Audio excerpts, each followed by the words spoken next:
our webinar, not unless there's anything else. Atlaha? No, I think we're good to go. Good to go. Okay. Once again, good evening, colleagues. It is a pleasure for you attending this online webinar. The African Union Student Platform executive team is highly appreciative of the participation from the online guests, as well as our esteemed speakers this evening. We appreciate the engagement that we are going to be having. We do not take it for granted that the topic that we'll be discussing is of immense importance, not only within the realms of the Republic, but also within the broader context of our continent. Before we kickstart this session, I would like to at least share some housewarming rules, particularly relating to questions that our listeners would like to maybe pose to our guests.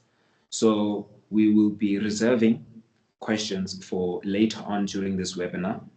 So if you have a question, so that you don't forget your question, please just note it in the chat box. That is where at least our team will keep check. You'll find that maybe some of the questions that are asked will be repetitive, but the guests will get to those questions. And if you do note that your question that you are looking to answer was already answered, then your question is already answered, because we are also trying to get as much as we can in this webinar. At the same time, we're trying not to waste too much time, so that we can enjoy the length that we are afforded on this platform. And secondly, please turn off all your mics. We are only going to allow our guests to have their mics on when they are sharing their valuable input relating to the particular topic. Please, I stress, turn your mics off, because it does disrupt during the session. So finally, we will be rotating through the guests. So we will we'll be asking both Mr. Mvenene questions, as well as Doc also. So we'll be alternating between the two. So just make sure you note your questions in the chat box. Without further ado, I would like to introduce our first speaker, who is Dr. Debelo Mazela, who is an advocate of the High Court in Lesotho, and currently a postdoctoral fellow at the Northwest University. Now, Dr. Mazela is passionate about advancing legal education, working to raise awareness and understanding of important legal issues, to empower marginalized groups, and build more inclusive legal systems. And I think it is a privilege that we have had here today to grace us with the expertise that she has, particularly relating to the topic that we'll be delving into. And most importantly, also, we have Mr. Mbasa Mvenene, who is a PhD candidate in political studies, who is also a lecturer at the University of Walter Sisulu, lecturing political studies, who is also a political analyst as well as a writer. I think the caliber of the guests that we have today is immensely important, in sharing their valuable insights, particularly relating to the topic that we are going to be delving into. Now, you joined this webinar particularly because we are going to be discussing this topic relating to the South African policy alignment when it comes to the Agenda 2063, as well as the 7 aspirations that come under the auspice of the African Union. Now, when we're talking about policy, we're obviously talking about where policymakers have seen a gap or a disparity within our society. Mfundisi. Yes. Excuse me. Yes, you may speak. Mr. I just want to Bennett, check. Am I the only one who's experiencing a lag? Is it my poor network or... Yes, I am Okay, how speaking. I'm just checking. Am I the only one experiencing a lag in terms of network? okay, Yes, I think so because Sorry? we are I think so. I think you are because we can hear Mr. Ntlandla, but you are also audible.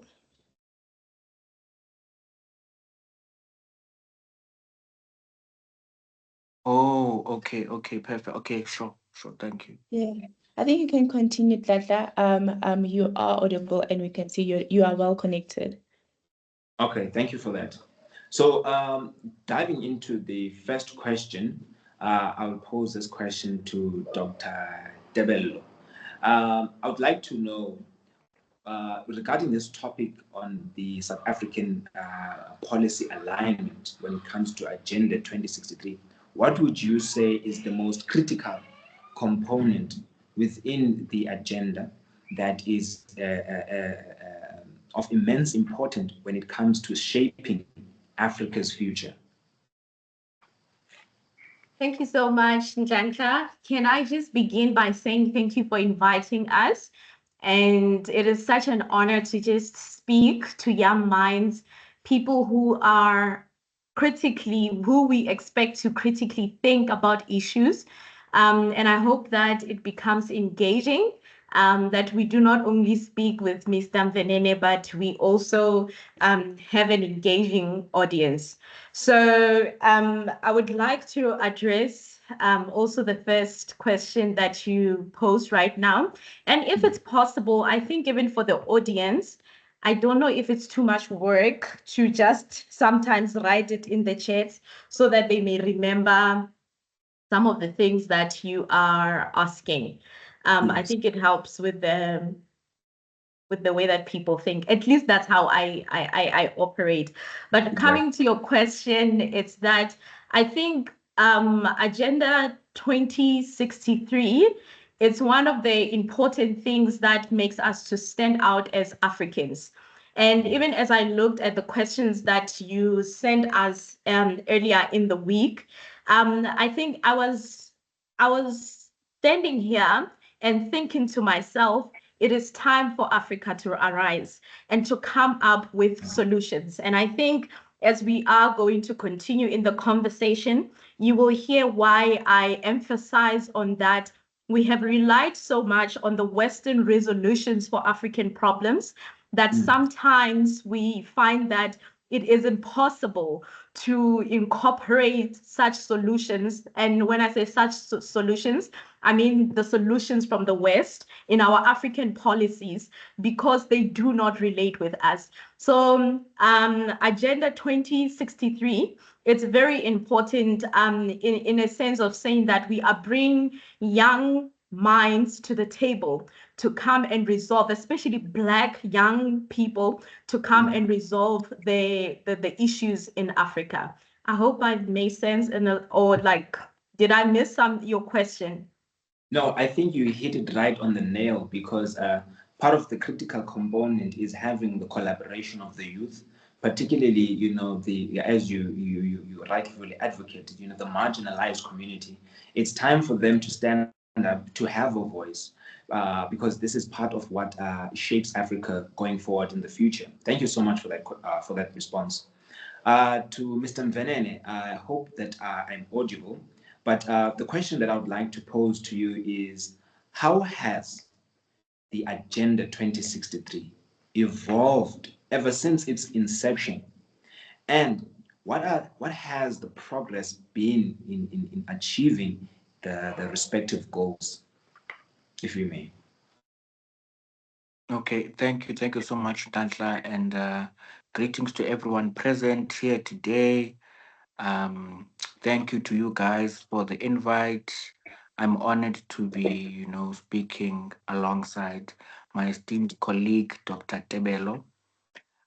So to get into my question, I think what your question is trying to find out is we're trying to figure out if we are walking the talk collectively as independent states in Africa with regard to Agenda 2063's 7 aspirations, 20 goals, and more numerous targets. So the Agenda 2063 will be realized in terms of 5 10-year implementation plans, right, spanning from 2014 all the way up to 2063. And these 10-year plans in a way evaluated using continental level reports. And I went through the second continental level report. And the progress made within the first decade indicates limited to moderate progress, unfortunately, because the aggregate score is 51% against 2021 targets.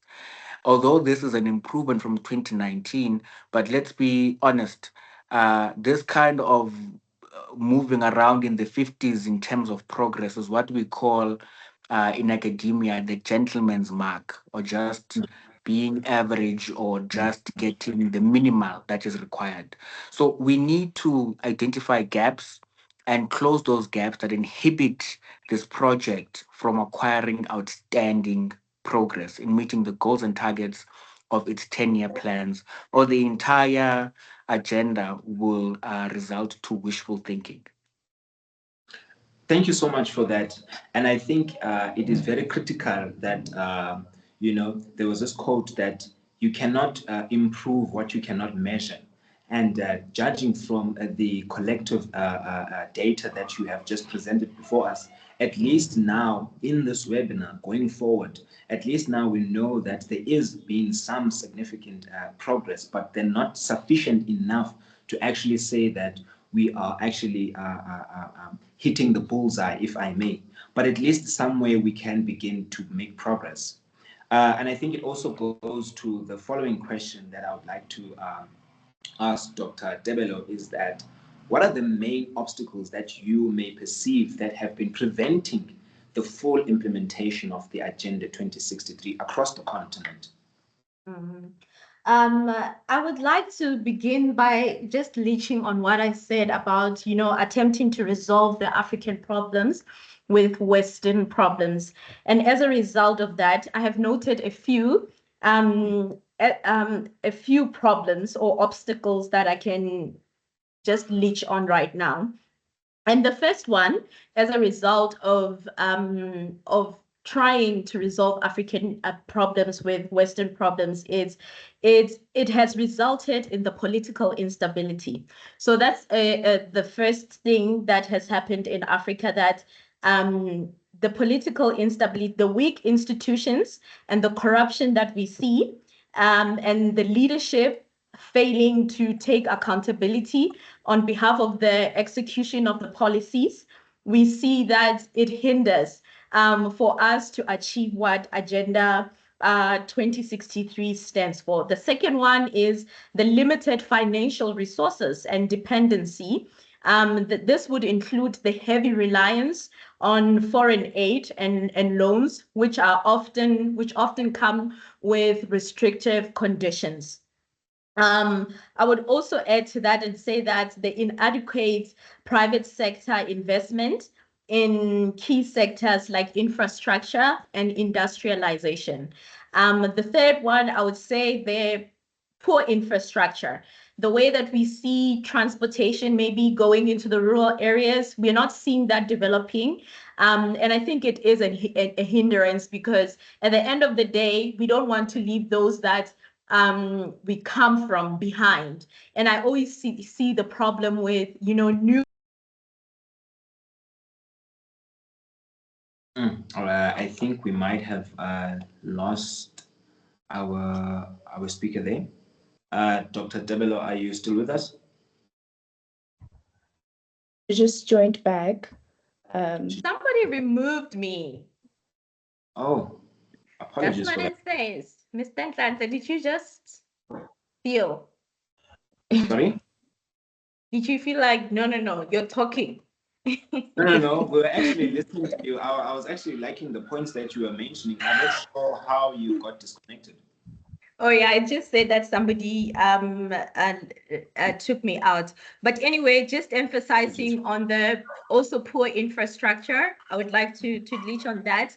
And I wanted to say that what I have seen a mistake of us young people when we get to the cities, it's that we try to resolve problems of rural areas or rural people without going back there, educating them, like hearing their voices. So I think the other obstacle would be the poor infrastructure. The other point that I would like to also point out is the external interference and the neo-colonial influences, which is the exploitative trade which deals with the foreign powers. I think I have emphasized on this that, you know, we see a lot of still external help saying they want to help African people more than the African people. Lastly, I would say that, you know, climate change and the environmental pressures that we are facing, these are the droughts, the floods that we see, and also which threatens the food security and the agriculture, especially in the rural areas. Thank you for that. I think you've reached, or rather touched on very sensitive issues. And I think, and I would like to reflect on a few of them. When you're talking about the poor infrastructure, the poor roads, I've had the privilege of, traveling to two respective countries outside South Africa, within the African continent, that being Rwanda and Uganda, where I'm currently based right now. And I think it's an issue that is prevalent throughout the African context, because when I look at the infrastructure here, you find that it is, in large parts, it's poorly developed. But then you find that we've been, independent. We've been this democratic state, or rather, independent states, for quite some time now. But then Yeah. you find that the implementation, or the rehabilitation of our countries is far behind. And you also touched on this aspect of, relying heavily on external funding. So, and it also speaks to this aspect of the leaders who were the ones who liberated us, fortunately. But then it seems as though, there are some rotten apples there, that hinge on this power hunger and corruption. And I Yeah. think it goes back to that point you raised earlier, that it is at this juncture that we need an intensive intervention and a dialogue with the youth to heavily engage in the political sphere and changing the current status quo. And you look at what is happening in Kenya, for instance, and look at what's happening in Nigeria, for instance. But thank you so much for that. And I think under this aspect of the Agenda 23, this will be the last question. And then after this, we'll be going into the specifics of the 7 aspirations. But just the last one to Mr. Mvenene.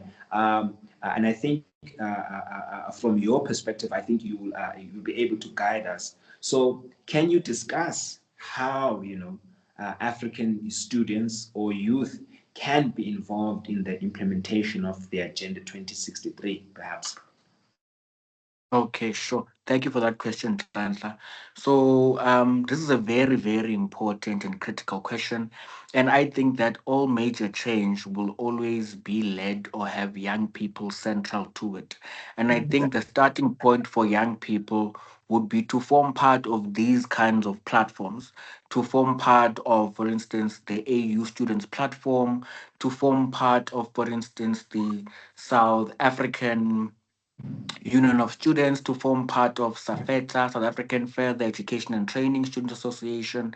So the point I'm trying to make here is that as young people and students, right, which I'm still both a young person and a student, is that we need to contribute through civic engagement and activism. And I'm one of those academics within my discipline who actually encourage students who have a desire to actually participate in mainstream politics, to actually go out and vote, to actually vote for parties within their campuses and within the country that embody a developmental and pan African plan, right? So that is only part number one. But secondly, I think our states, right, need to play a bigger developmental role, mainly within how can I put this, leveraging our youthfulness as a continent, as well as the amount of uncultivated and arable land that we have. For instance, just to share some interesting statistics on Africa, youth, and our land. So, as of this month, we have a population of 1.5 billion people, which is 18% of the world's population, and the median age in the continent is 20, right? In other parts of the world, the median age is 30. And by 2034, we will have a larger working age population that is larger than China or even India. And by 2050, the projections are that we will be the most populated region.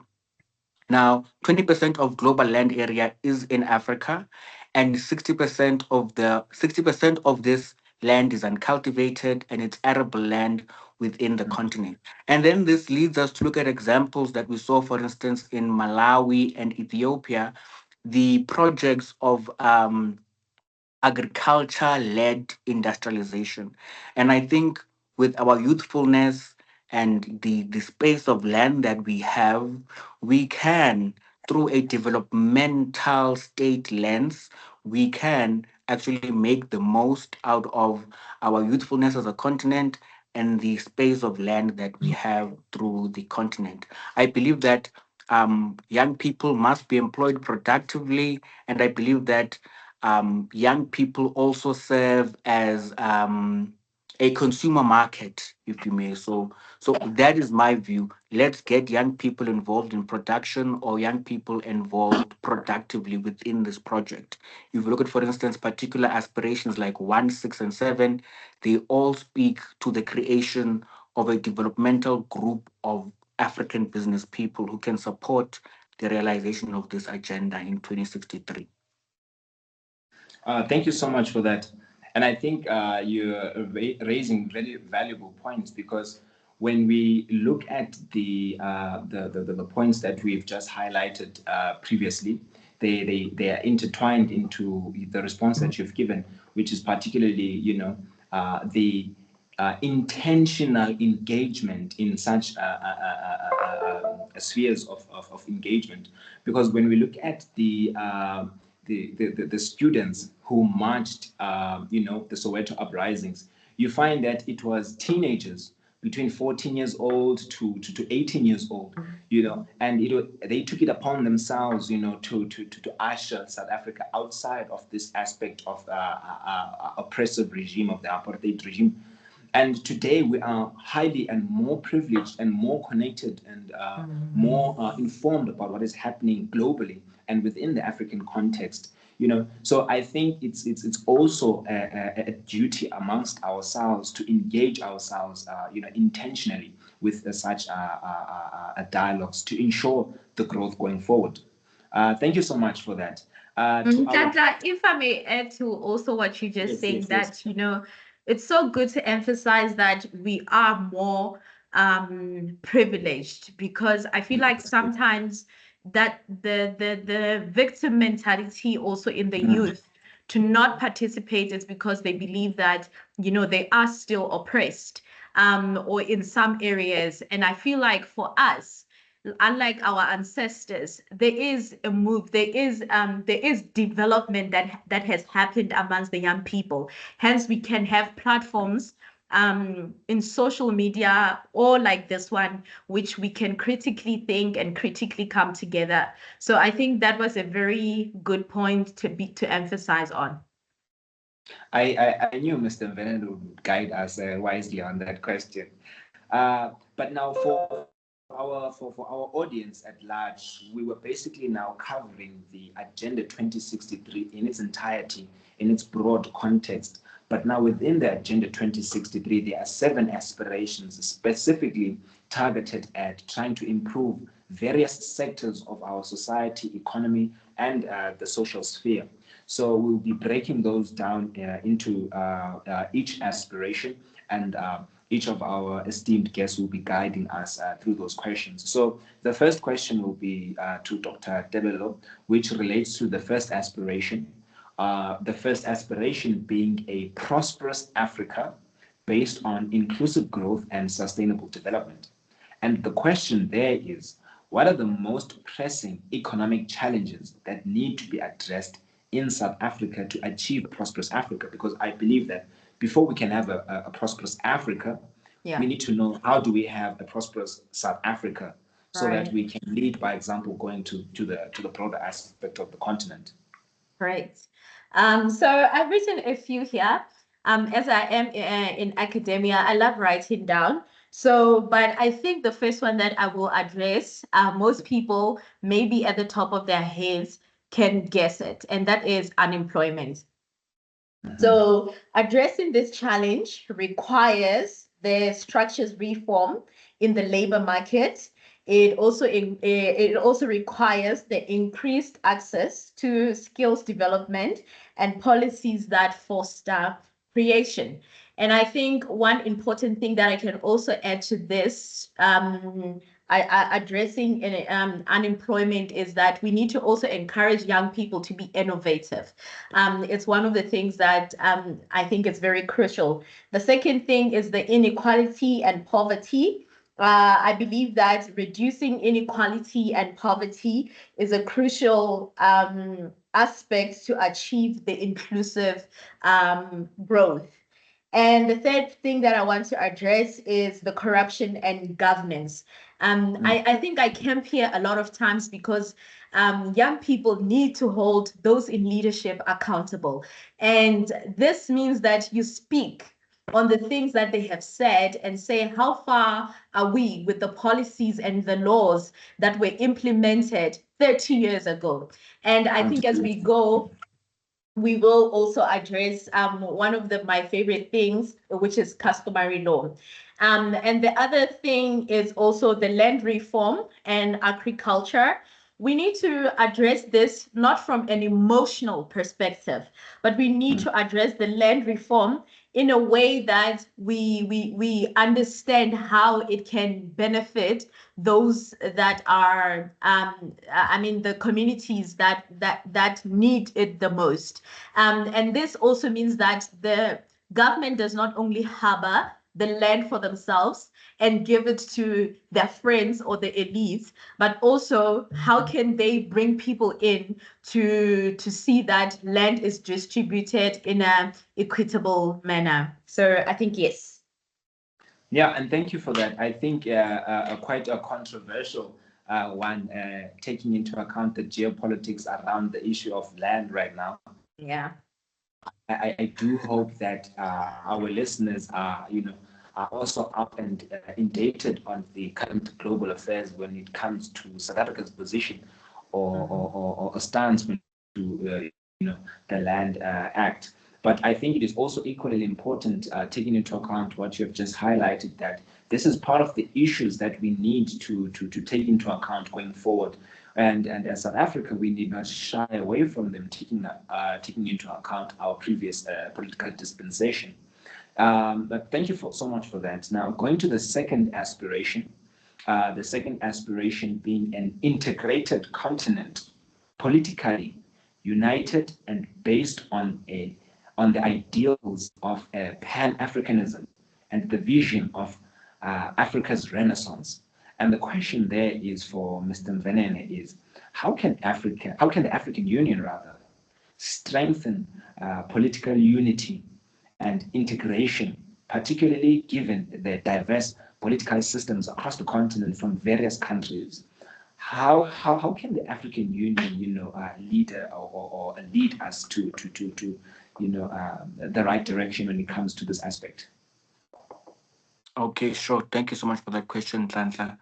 And just to the colleagues in the audience, I think if we saw all of these aspirations and goals actually materialize, I can assure you that the continent would be a superpower by 2063. And I think we should really have these kinds of platforms where we continuously check the progress made. But nonetheless, let me go to answering my question. So, firstly, we are not yet at the point of what, for instance, Marcus Garvey, Kwame Nkrumah, Haile Selassie, or Muammar Gaddafi envisioned as the United States of Africa. In fact, I believe we're still quite far from that. However, in terms of a united Africa that is rooted in economic cooperation, we have taken the first steps, mainly in the form of the signing and ratification of the African Continental Free Trade Area. But beyond this euphoria of the signing and the ratification of this treaty, we need to also consider the operationalization and the effectiveness of this trade area, which we can unpack perhaps later. But I believe that political unity, meaningful political unity, can start with having our regional groups such as the EAC, SADC, ECOWAS, and COMESA actually being able to make binding decisions on all member states. So political unity for me needs to start at a regional level and then must proceed to a continental level. For instance, we have the Pan African Parliament, but the Pan African Parliament only plays an advisory role. It cannot take binding decisions on its members. So, just a quick example of this political unity which I'm speaking of. If, for instance, SADC countries agree on the Charter on Democracy, Elections, and Governance, then no leader in SADC should be leading an illiberal democracy, a military regime or police state, where the elections management bodies, the police, the army are in cahoots with the dominant party for it to remain in power, even when the electorate clearly want change. So African leaders must use these platforms, right? For instance, your SADC, your ECOWAS, your COMESA, to hold each other accountable, not to use them as gentlemen's clubs to protect each other from, like the colleague spoke about, corruption and robbing the people blind. So my point is that resolutions taken at the regional level must be binding to all member states, and those resolutions must be reflected in the domestic legislation of each country, notwithstanding the progress made in terms of the free trade area. That's a big step. I think I must acknowledge that. And a lot can be done with the free trade area in terms of, for instance, building connecting infrastructure, a high speed rail network, the single African air transport market, and so on and so on and so forth. But we need to also acknowledge that there is a dragging of feet by our political elite in terms of actual meaningful unity in a political sense, not just in terms of economic cooperation or economic integration. I hope I make sense.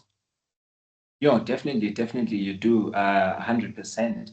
And I'd also like to just reflect on this aspect you touched on relating to the regional economic communities, holding themselves accountable and having binding resolutions that are established, not only at the regional level, but also, materializing within the national sphere.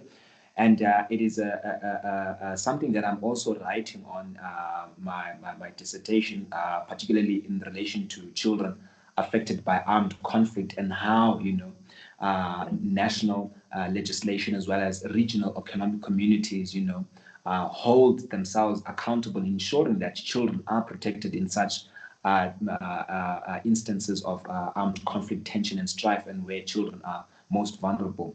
So, very important. I mean, we could delve in length in that particular aspect, but I would like to quickly jump. I would like to quickly jump on the third aspiration, and I think this one we can maybe have both views from you, Mr. Mvenene, and Dr. Tebelo. It's the third aspiration dealing with the an Africa of good governance, democracy, respect for human rights, justice, and the rule of law. And the question is, what are some of the examples that South Africa exudes, to lead in the ways of, in terms of human rights and the rule of law? So how is South Africa currently an example to other African countries currently speaking? I think when I saw this question, I was like, it's The Constitution of South Africa is one of the outstanding constitutions.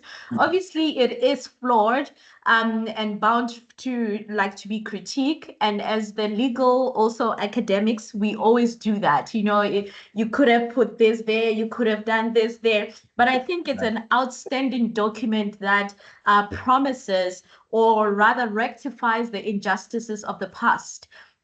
So right now, anyone that wants to say anything about any law, you can always go back to the Constitution, because especially in Section 9, which promises the right to equality, that everybody is equal before the law. I think it's an outstanding thing that, some of the African countries are still troubling as to how can we create this unified thing. Obviously, in real life, we don't see a unified South Africa as yet, or the one that we want to see. But currently, the Constitution is one of those, legal instruments that I always say that if South Africans can reach and strive towards this, we can see, South Africa go very far in the future. Thank you. Thank you so much. Mr. Mvenen, any comment? Okay, no, not to say much, but just to add or build on what Dr. Tabelo has already shared with us. I believe that when she says it's the Constitution, I believe that she's hit the nail on the head, because when you think of our separation of powers, the independence of the judiciary, our Bill of Rights, our Chapter 9 institutions, free, fair, regular, incredible elections. I mean, all of that good stuff. You find that it's all provided for within our constitution. So I believe that so, these elements which I've mentioned, right, or these aspects of the constitution which I've mentioned, um, really are what I would say defined how South Africa leads in terms of human rights and the rule of law. Yeah. Exactly, and just to wrap that aspiration, I think South Africa is, exemplary, because you touched on the Constitution, and I'd also like to reflect on Section 35 of the Constitution, speaking on the rights of the detained individuals. Now, when I would compare and contrast the South African legal system as to the one here in Uganda, you find that an individual who would commit just an ordinary offense, maybe of robbery or of theft, you find that those particular crimes do not warrant that particular individual to be afforded by the state legal representation. So it is upon the accused to find legal representation. If not, then you just have to be dealt with by the system accordingly. And the only individuals that are afforded, legal representation by the state are only those who are facing capital punishment.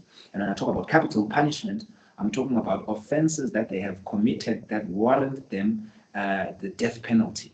So, but when you look at the context of South Africa, we've done away with the death penalty when we look at the case of State versus Makwanyane in 95.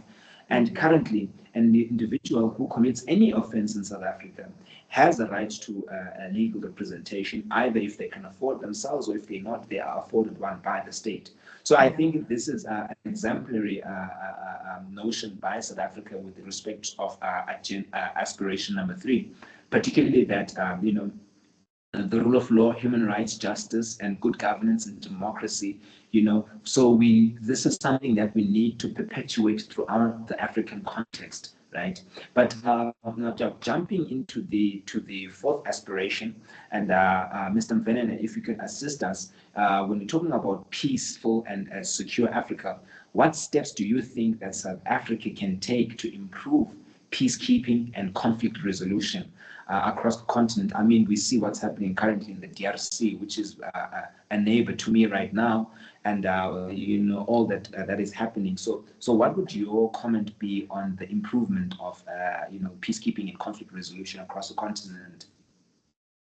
Okay, thank you so much for that, Tantla. So When I saw this question, I went to Dr. Siabulela Mandela's PhD thesis that is titled Preventative Diplomacy and Conflict Prevention in Africa. And this is from his findings section, his findings and analysis from his thesis.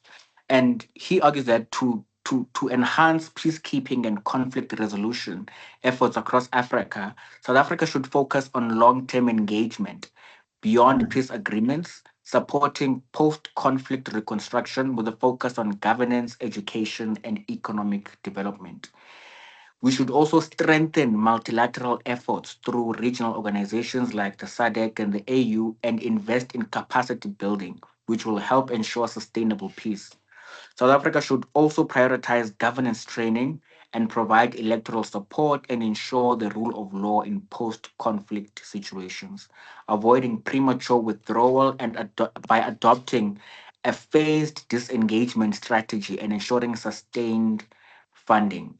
He also emphasizes the importance of the AU's financial independence and investment in its peace and security systems, which will further empower the continent to manage its peacekeeping efforts. So I think Dr. Tebelo did speak, I think in her first response, she spoke about the need to move away from foreign aid and external donors. And I think that the AU, I think African states should take themselves seriously. And we need to provide 100% of the financing for the AU and all of its organs. And I think that is the first step and a very critical step to improving peacekeeping and conflict resolution. South Africa plays an important role, but we should build capacity so that the AU can function independently in this regard. Yeah, thank you so much. And I think you did highlight some of you quoted Dr. Debelo in one of her responses. And part of what you have just highlighted also it touches on what she said earlier, that as Africans, we need to move away from this victim mentality. We know that we've come from a very oppressive past, but it is up to us now to I mean, look at China, for instance. China has been very backward and very poor for the longest of time, going back to the World War One, World War Two, the Cold War. But then look at how much of integrity, how much of intention they had in building their community and their country. And I think that is the type of mindset that we as Africans need to have. And I think, we're not short of any material. We have all the resources that we need. And I mean, as you just said, Mr. Mvenene, we need to lock in, respectively, and we need to be intentional. When we need to have, as you said, post conflict resolutions and plans that we set in place. Basically, we need to stick to our plans. We do not need to be shaken by geopolitics. We do not be shaken by Donald Trump and his rhetoric currently. But this leads me to the fifth aspiration. Not unless there's any comment you would like to add on, Dr. Debelo, on that one. He put it so well. It was so good. Uh-huh. Okay, so I would like to ask you this question, Dr. Debelo, relating to the fifth aspiration, which is an Africa with a strong cultural identity, common heritage, values, and ethics. Now, how can South Africa promote cultural diversity while maintaining a unified continental identity? How can we integrate, the current fourth industrial revolution, TikTok, and all this stuff? But how can we also ensure that we're not steering away from that, but we are also, collaborating unitively, diversely within our cultural respects, common heritage within the African continent? I didn't write this one, but I thought about it at the top of my head, and I am thinking that as young people as well, we shouldn't do what the colonizers did when they got to Africa and they looked at our culture and said it's barbaric and it's backward. And I want us as well as young people, some of those conservative traditions that we have in the from the rural areas to still go back and say this is what makes us distinct, to still sit at the feet of the older people and listen to what they have to say. But also I wrote here that you know, South Africa can embrace the role as a multicultural nation by leveraging, celebrating the multiculturalism that they have. This is including, creating cultural festivals, embracing our different and uniqueness in those festivals. And then the second thing, which is very important, I think as academics, as we try to decolonize the curriculum, it's very important to put in the curriculum, the South African history, and it must be recorded well. It mustn't only be one-sided of the history. So I think it's very important to also do that. And the third thing is to combat xenophobia, because we are also speaking about South Africa maintaining a unified, continental identity. South Africans have always been known, and I'm saying this as a, maybe Mosotho, but they've always been known as a country that set themselves apart from the rest of Africa. And I think that needs to be brought back as to like the other African countries are our African sisters and brothers. And I think that's where also as younger people, we can be a part in eliminating or combating xenophobia. Of course, we want people to be here legally with, proper legal papers. But at the same time, when they are here, how can we collaborate? You said you're in Uganda right now. That is such a, great example of like, being with one another and contributing to Africa. So I think those are the main things: sitting at the feet of older people, celebrating our diversity, and teaching in the curriculum the African history as it happened, and all the sites should be elaborated, and also combating xenophobia. I think that's important. Yeah, thank you so much. I think you've highlighted quite a few very essential points that speak to this aspect of our Africanness, our cultural identity, sitting at the feet of those who lead us, or our elders, But then at the same time, we find that, we need to, as the youth, take the initiative to engage meaningfully. And I think it also cross paths with what some of the discussions that we had earlier. And I think the sixth aspiration also speaks on a very important aspect that you spoke about earlier. And I think this particular aspirational question will maybe at least allow you to elaborate, because this aspiration, number 6, it's an Africa whose development is people-driven, relying on the potential of African people. Essentially, it's women, youth, and caring for the children. Now, the question is, what strategies can South Africa ensure, particularly when we're talking about the youth and women, and also maybe taking an example from Lesotho, how can we actively be involved in Africa's development, if you may? I am going to say something that is very controversial. I'm not afraid to say controversial stuff because I am a lawyer. But here's one thing that I want to say. We need the man, hey? I think one thing that the laws have done for a very, very long time, and I understand where they come from, like, elevating the status of women and children. But what the laws have done most of the time is that they leave out the men.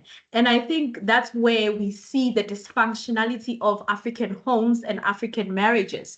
We are always empowering these two groups, but men are going down and men are not owning up to the status, because we need them in this development. But it does not discard the question that you're also asking about, how can we ensure that the youth and women are actively involved in Africa's development? And I think the first thing is education and skills development. That is very important to still empower people. That education is important. I think in the social media era where we live, people want to get rich real quick, 2-minute microwave successes. And I think the value of education is going down. And education is one of the things that our ancestors fought for, that, we would be sitting in universities with different races, with white people, things that they never got to do. So there is value in education because it does build a strong society. So also in regard to the youth and women, we can also do economic empowerment. And this means that, you empower the youth in supporting their businesses. We also empower the youth if they are starting a farming thingy in the rural area. It's always important to support them economically. I also think political and leadership representation, which is something that we are seeing tonight, very strong, that the younger people are represented. And also even with the women, it's very important. I mean, the world is evolving under customary law. We are currently also trying to reform how women can be in traditional leadership positions. That means, inheriting or succeeding in chieftaincy. So those are one of the most important things, that how we can also ensure that women are also participating. And I think the other one would be adopting the AU, African Youth Charter, to reserve the seats for young people in local councils and parliament. Also technology and innovation. I think we also spoke about this in extensive. And then the last one would be combating gender-based violence. And again, I go back to the effect of saying that it's not only women who are facing this, men are also facing the gender-based violence. So let us be an Africa which is inclusive in all things. And as I've already said that, what, it is time for people to bring fresh perspectives and say, yes, we are empowering women. Yes, we are empowering young people, but we also want the men to be in the rooms. We also want men to step up and become the fathers of this nation. So yeah, I think that is what I would also say. Yeah, no, thank you so much for that. I think it is refreshing to have, a diverse perspective when it comes to this aspect when we're talking about the empowerment of youth and women and children. And also, not shying away to say that, we also do need the male figures, because they are the ones that help within the household. Because anything, when we're talking about leaders, everything starts from the household. So if there's a dysfunctional household where we are not encouraging, the male figures to be presently there and intentionally hold a position that can foster, growth, then we're missing the point, because now we'll be overburdening the women. But now when we're talking about empowering women, I think Namibia has set a precedent where they have the first president now. When you're talking about Netumbo Nandi, I think that is also reminiscent of why we are here today, to say that we are talking about the development of Africa. We're talking about, the empowerment of women, the empowerment of the youth, the intentional, deliberate steps that we're taking to foster growth. And I think that is just reminiscent of why we're actually here. The last one, and I'd like to pose this one for both of the speakers, which relates to the 7 aspiration. Now, we're talking about Africa as a strong, united, and resilient and influential global player and partner. And I think this question cross ties with a number of the aspirations that we've dealt with already. And I think Mr. Venene, you will also be very key in helping us with this, and particularly because of, I'm not sure which aspiration, but there was a particular aspiration where you were answering and you kind of tethered on this particular aspect. But I'll leave it to the to speakers. And the question is, how can South Africa strengthen its partnerships with international organizations and other global actors while ensuring its own interests are prioritized? Now, for instance, we look at South Africa hosting the G20. We look at the current tension that is taking place between, South Africa and the White House and other prevailing global issues. Now, how can South Africa, strengthen its position in this regard with all these international players? I'll leave it to you. Yeah, I think Mr. Venene will speak on this, expanding on it in great length. But what I want to say is that I feel like when South Africa goes on the international organizations and global, seeking partnerships, it's always to not compromise. What we are fighting for right now as well, although people are hating on Trump, it's that it's exposing the African leaders, because we are also saying the African leaders must have the best interests for African people. So every negotiation, every contract that is entered into, they should always have the African people's interest at heart. And I think it's always entering into those rooms and not compromising. Export us, not import, always import. So I think Mr. Venene, my colleague, you can actually speak on this on great length. Thank Thank you you. so much. Thank you so much. Okay, sure. So just building on what you guys spoke about regarding, for instance, the G20 presidency.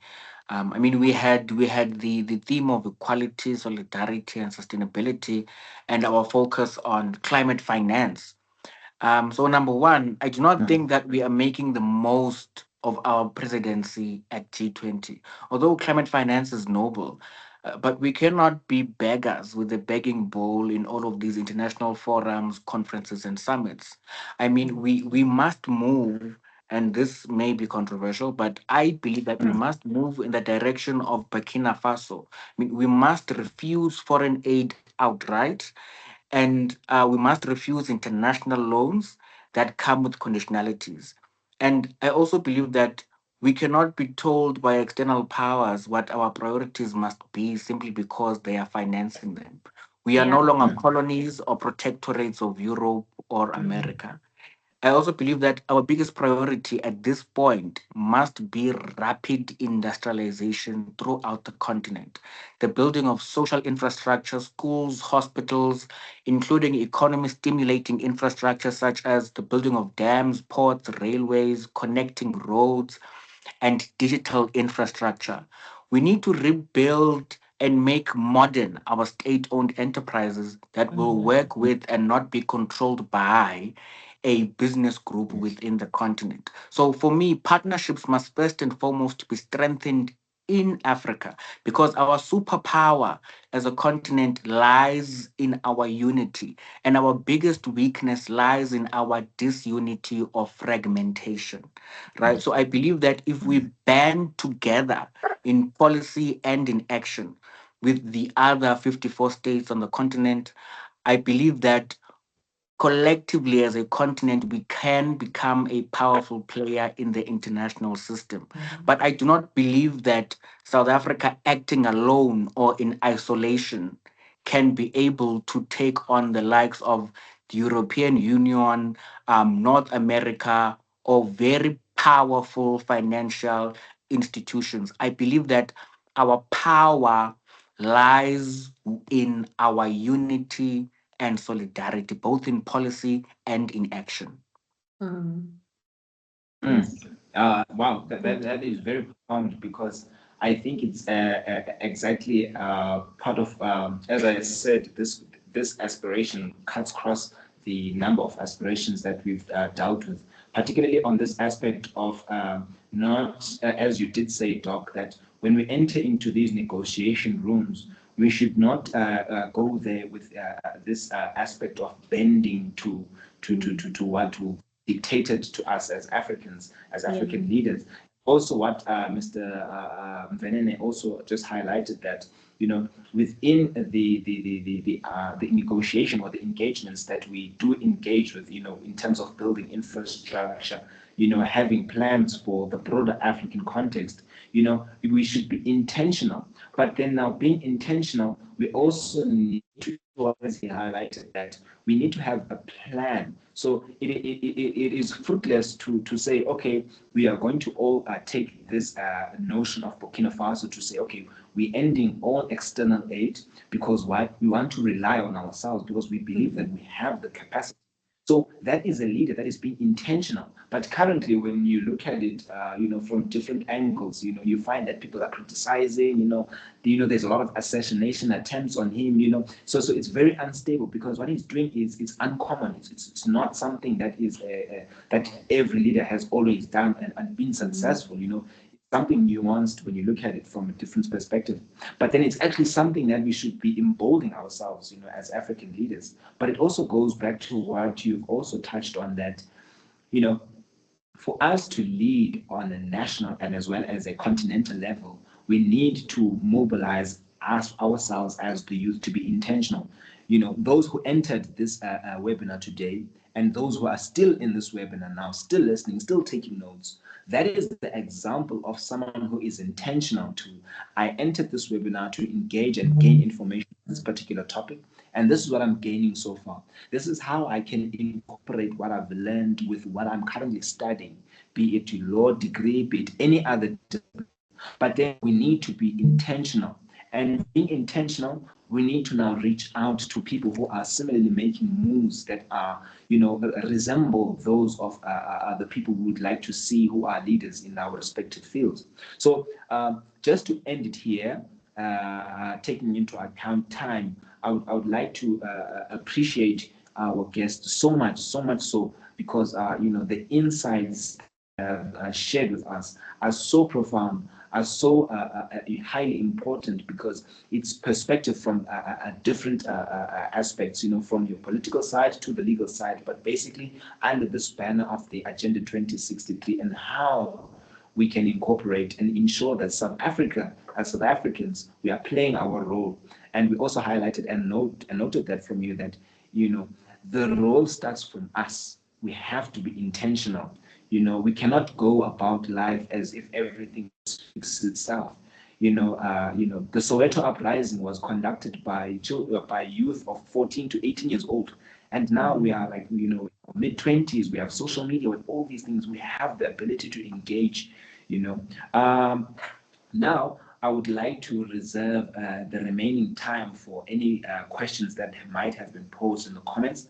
And for this one, my team will be very instrumental in helping not only myself, but also our special guests in at least swifting out the number of questions that have been posed. And if we can, maybe we can get 2 questions for now that will be posed to our guests, and then we'll try and answer those questions. And then if any other questions are still there, then we'll answer them accordingly. So Atlaham, I'll hand over to you and the rest of the team to then maybe read out the questions, and then we'll take it from there. Thank you so much, Nhlanhla. I think I'll hand over to Lily to read out the comments and also questions if there are questions posed. Thank you. Thank you so much. Okay, so good evening. Hello, everyone. Good evening. I'll be going through the comments because I don't think that there are really any questions. The first one is from Dr. Ngapi. So Dr. Ngapi is supplementing the discussion. I think Dr. Ngapi would actually assist in, I think he'd best deliver his comment. I think that it would be best if he deliver his comment before we proceed to the other. If he's still with us, yeah, I think he might unmute and then maybe just throw in the comment. Would appreciate that. Please. Dr. Ngapa is still with us.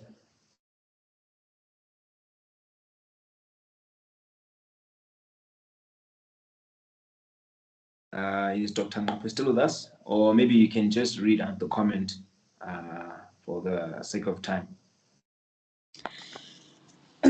Okay, so he's quite passionate about the Agenda 2063.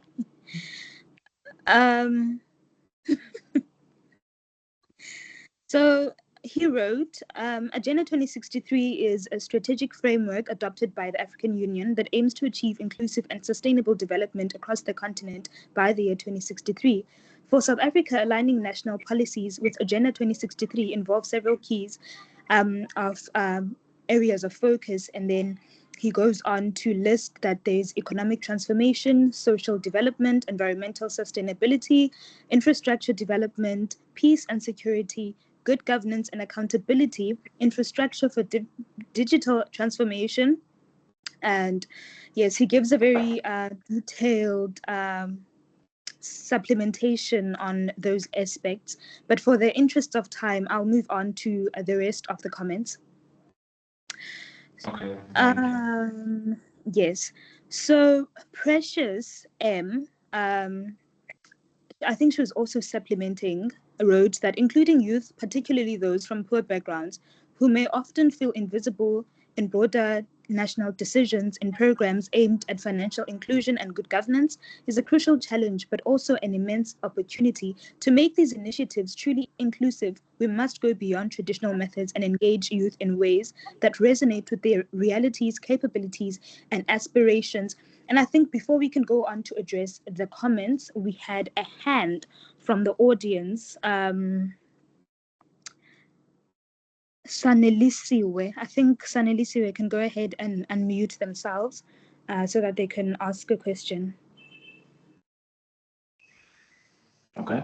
Hello, everyone. My name is Sanelisiwe Khumalo, and I am so happy to have been involved in this webinar. It was very informative. I really appreciate you guys. I actually learned a lot about AUSP, and thank you. I don't know if this is the right platform to ask this question. However, I do get like the perspectives around like the issues that Africa and South Africa are facing and all of that. My question is, what are the things or practices or actions that we can do as AUSP South Africa, or like the projects that we can implement to ensure that the goals of AUSP are implemented even like practically, and like we reach out to people and actually like make it active than just speaking on online. Okay. Thank you for that. I think Sorry. I can. Yeah.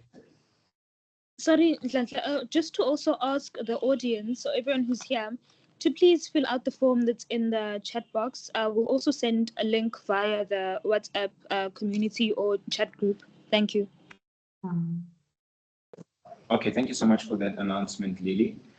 Just to check in, I think that one is a AUSP related question, not necessarily for our guests, but just to answer that one, I think this particular engagement we are having is one of those ones. But then you also did say, regardless of this online section we're having, but there are various other initiatives that we are engaging in, and hence why we've created the WhatsApp group. And that is where now we are delving deep into the engagements that we're having. And this is part of the engagements that we're having. So if you follow from the previous online webinar that we had, this is our second one, and we're planning on having many more of that. And we also have tasks that we have on the ground. So this is the broader picture or the broader aspect of what we are trying to knit together in terms of collaboration. But I thank you for that question, and I think it will also assist those other ones who are also listening. Lily, I think you may continue with the comments. Mr. Nhlanhla, can I just add something? Because I also see it also in the comments where it says, what is the actual plan from now on? I think from Ms. Precious after meeting. And I think it's the most important question of implementation. I just remembered how Atleham, I always watch her short clips on LinkedIn, and the rawness of them all about like, going back to the village and, saying that I'm practicing SDG 6 or, all of that. But my point is, as a person who hears information, I think it is very crucial to ask yourself, what is my role, right? For instance, I would always encourage younger people and say, you can know the constitution of South Africa or Lesotho or any country that you are in. Now it is your responsibility as a learned person to go back to your village and educate people about that particular constitution. And one of the things that people can actually do is take these legal instruments, which are written in English, and translate them in their own languages.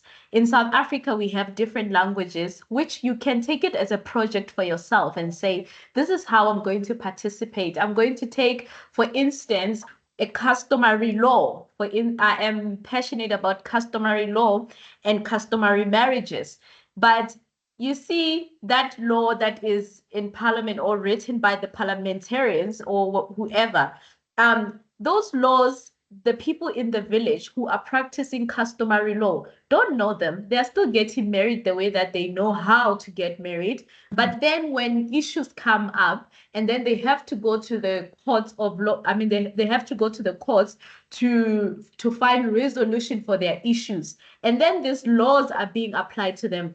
It's like it's a new thing. So I think the challenge also that I pick up even for myself is also saying what can I do? Maybe I can translate a law in my language so that Basotho ba utlwisise hore na molao ha o bua ka lenyalo o bua ka eng. You get what I'm saying? So I think it's also the responsibility of every person here on the call as to like, after hearing all of this information, how can I help the African Student Union? I think I hope I've said something that is clear. Yes, and just to add before Lily continues with the comments, it speaks with the entirety of the discussion that we've been having, from the discussion of the broad aspect of the African agenda, I mean, the Agenda 2063. Both you, Doc, as well as Mr. Mvenene highlighted very clearly that the initiative has to come from within us as individuals, as to, now that I can see what is prevailing, what role can I play? Instead of being the one who is waiting to receive or waiting for external factors to prevail before you make any move, of which it is what we're also trying to which is the notion that we're trying to also kind of make clear that, some of our leaders are going to these negotiation rooms to say, what can America help us with? Maybe we need aid here. We don't need aid. We need you to go to that negotiation room with already a clear mindset that this is the problem, this is the problem, this is what we've done so far, this is how you can partner up with us to help us with this problem.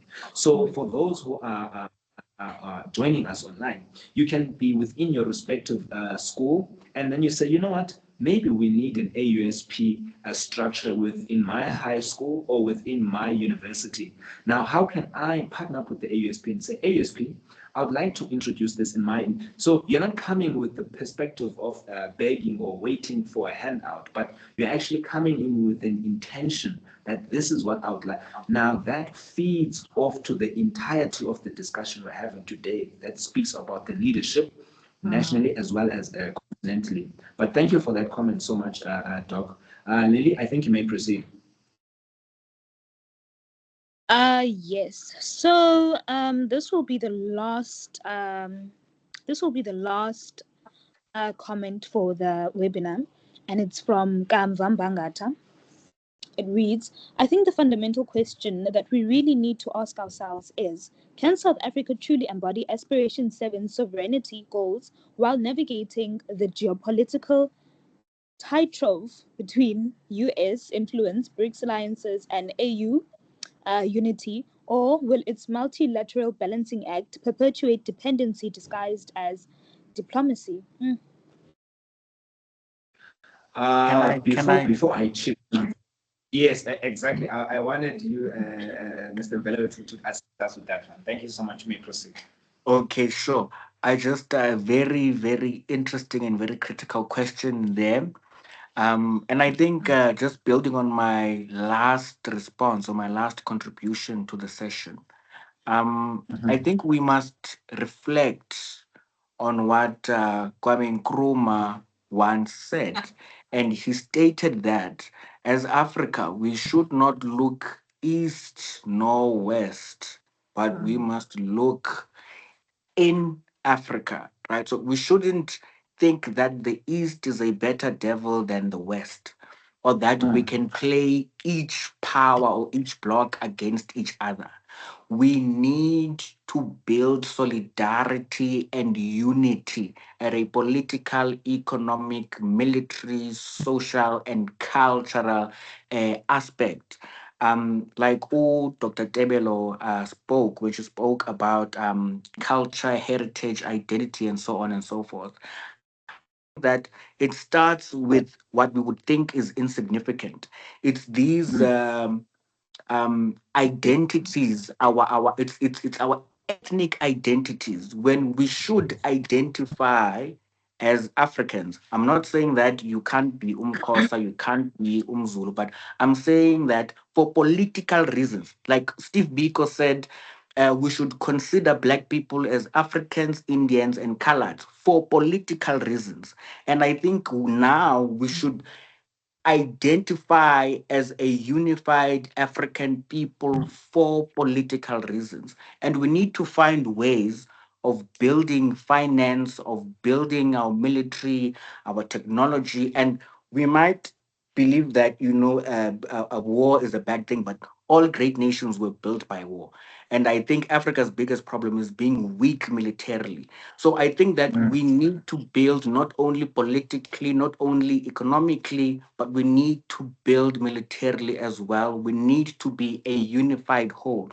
We need to be a cohesive African people. And we need not look at or prioritize BRICS or prioritize what the EU will give us. We shouldn't be concerned about who will give us what. We should be concerned about what we can do collectively, not as individual countries on the continent, but what we can do collectively as the African continent. For instance, our GDP on the continent runs in the trillions. And like I shared the stats earlier, in terms of our population, in terms of our human resources, in terms of our land area, we have quite the advantage, and we could surpass, for instance, China and India by at the time this agenda is supposed to lapse in 2063. But we need to operate as a unified whole. Yeah, thank you so much for that. I don't know if you want to chip in there, Doc. No, I totally agree. I think he was just also reiterating what I also said about, like, just being an Africa that is united. And it's actually beautiful to think about that Africa has solutions for African problems. We are not destitute. We are not, we're not left alone to vent for rescue, but at the same time, we can actually be hopeful that we can look and become innovative as to how Africa can solve African problems. Yeah.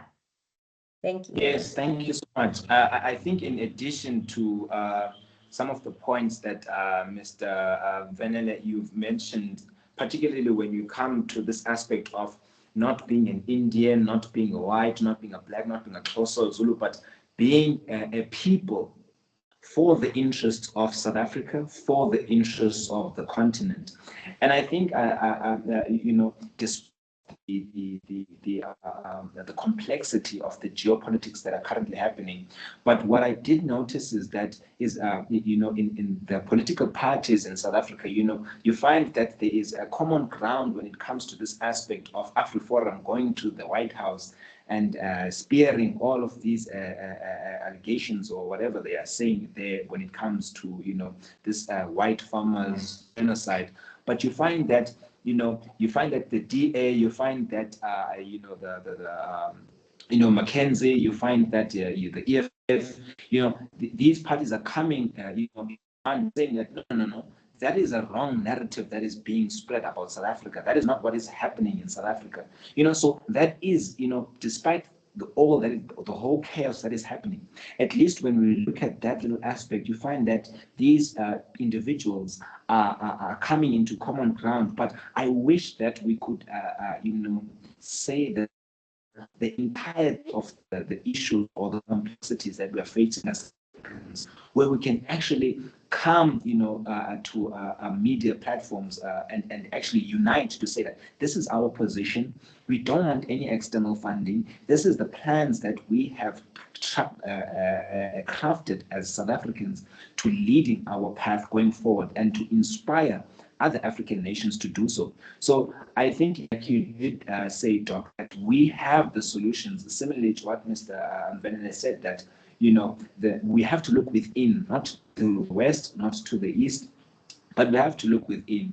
So I think it also ties in with what we are trying to inspire here today to the listeners, that the solution, you have the solution. It's just that you haven't yet implemented or taken steps to to eradicating the solution, because number one, you've identified the problem, of which is what we need to do, but it does not end there in identifying that there's no unity in Africa or in South Africa, but you've identified the problem. Now, what can you currently do in your position to at least alleviate that? We know that we're having this discussion. These political leaders or leaders of industries are not with us in this webinar, but this serves to say that going forward, this webinar can serve something, can inspire something in you, and it's inspiring something is in me actually as an international human rights lawyer, right? It is inspiring me to continue in having such dialogues. There are programs that we're having here in Uganda that I want to particularly head spear, and foster collaboration with Uganda as well as South Africa and Kenya, with the partners that I've established in my path here. But I think that is at the core of what we were here for, is to firstly identify that there is a greater vision for Africa, which is the Agenda 2063. Now, the blueprint is the 7 aspirations. We've dealt with them individually, and our guests have graciously, helped us through how we can at least navigate or see or have a perspective of how we can, articulate these aspirations. Now, colleagues, it is up to us what we do with the information that we have attained today. Because in essence, if you read information or attain information and not act upon that information, it is basically just either entertainment or just useless. So it is up to you who are here today to implement on this. And for our guests, or rather our special speakers, we really appreciate your presence here, and we do believe that having spread the word that we will be having this webinar today, we do believe that other individuals, other leaders in their respective industries have seen you in these posters and would like to also engage with this particular topic and the message that we have been trying to spread. So we're trying to spread as much awareness as we can, but we also like to appreciate you taking your time in being here today. It means a lot to us. It means a lot to those who have registered to be part of this webinar this evening. It also means a lot to the team that is behind organizing, sending emails, communications prior to this event. We will have further engagements, and we are looking to have physical events in the future where we can bring you maybe to Cape Town, have a 2-day conference session there with other leaders from different countries respectively. But colleagues, this is where it starts. We didn't sit as the AUSP and say, hey, we have 0 followers, who's going to come to our webinars? So we said, no, regardless, let's start somewhere. If we have 3, it's fine, we'll have 3, but next time we'll have 11, next time we'll have 100. So we really appreciate your presence today. It means a lot. And we are looking forward to head spearing, the education, the connection, as well as the empowerment which is the 3 pillars that the AUSP is founded on. With that being said, I am Nhlanhla Falteng. I've been your guest and your host this evening. And to our guest, rather, we thank you so much, Mr. Venene, as well as Dr. Tebelo. We really appreciate your presence. It means a lot, so much. I don't know if there's any closing remarks you might have. We will appreciate that. And then I think we will close it at this point. Thank you so much. Thank you. Thank you. Bye, colleagues. Thank you. Bye. So much. Thank you so much, colleagues. Thank you so much.